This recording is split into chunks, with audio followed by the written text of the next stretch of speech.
You could hear the tension before you saw it.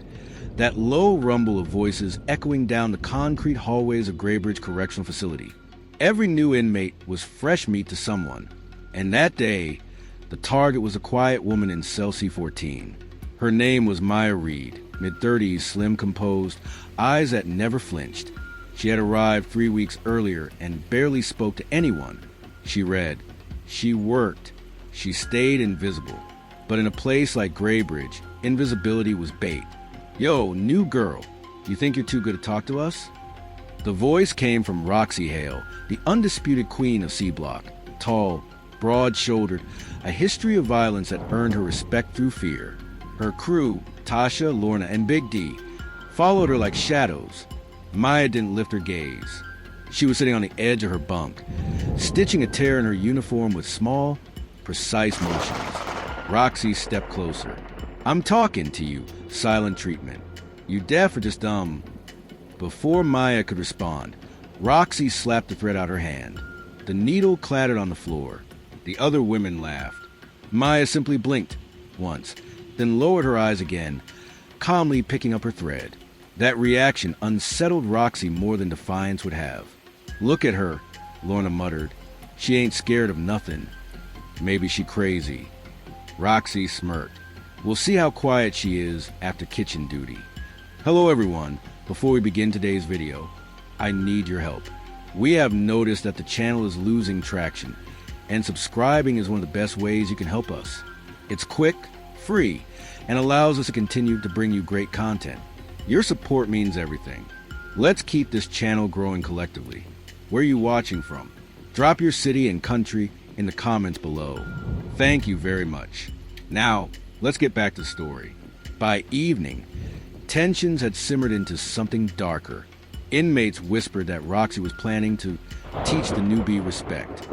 During dinner prep, Maya stood at the sink washing trays while others joked around. The industrial lights hummed overhead. Guards chatted idly near the door, oblivious. Roxy approached, leaning against the counter beside her. You don't talk much, huh? You think you're better than us. Maya's voice was soft. No, just don't see a reason to talk when I got work to do. That calm tone, polite but detached, poured gasoline on Roxy's ego. Roxy grinned. Let's see if you'll talk after this. She shoved Maya hard against the metal sink. Trays clanged. Water splashed. Gasps filled the kitchen.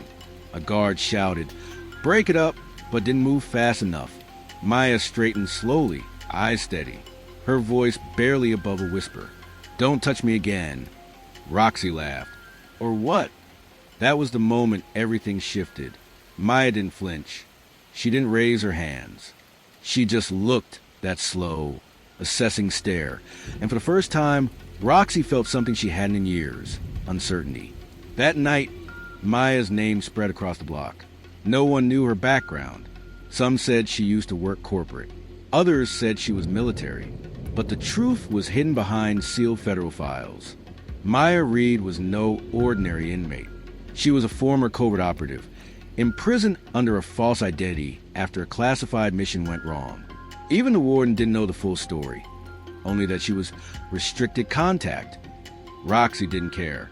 To her, Maya was just another target who needed to be put in her place. 2 days later, in the laundry room, Roxy cornered her again. Steam filled the air. Machines churned. No cameras. "Let's finish what we started," Roxy said, cracking her knuckles. Maya placed a folded towel down and sighed quietly. "I told you not to touch me." Roxy lunged. The sound that followed wasn't a scream. It was precision. 3 seconds later, Roxy was on the floor, gasping, her wrist pinned painfully, eyes wide. Maya hadn't even broken a sweat. The guard who ran in froze at the sight. What the hell happened? Maya stepped back, hands raised. Self-defense.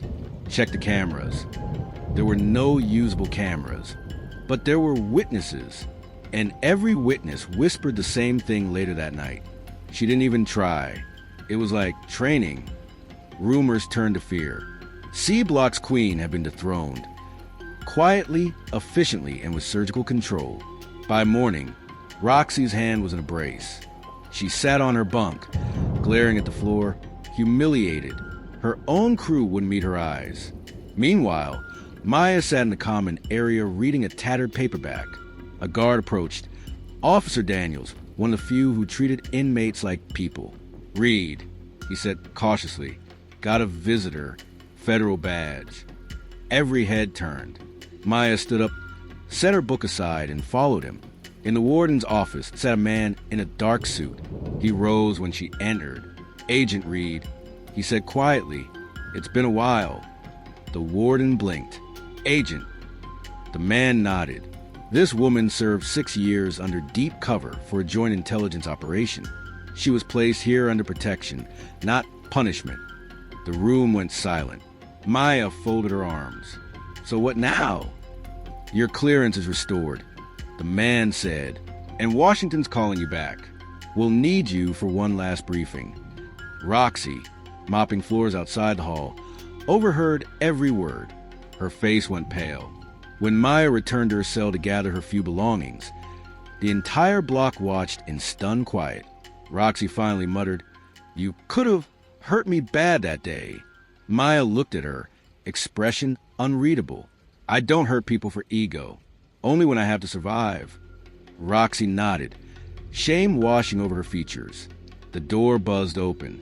Maya stepped out. No shackles, no guard escort. For the first time, the inmates saw what real power looked like. Quiet, disciplined, unspoken. Weeks later, a national story broke online. Undercover agent resurfaces after years in disguise. Helped prevent prison riot. Social media lit up with clips of the Graybridge rumor. No one in the prison believed she was real until they saw her on TV, briefing government officials beside the Homeland Director. Even Roxy watched in the common room, whispering she wasn't lying. Maya never sought revenge. Her last words before leaving echoed in Roxy's memory. The loudest people in the room usually have the least control. Learn to master silence. Months later, Roxy applied to the prison's rehabilitation program, anger management, GED classes. When asked what changed her, she simply said, "Someone showed me what real strength looks like." And that's how one woman's quiet composure turned a violent block into a place of reflection.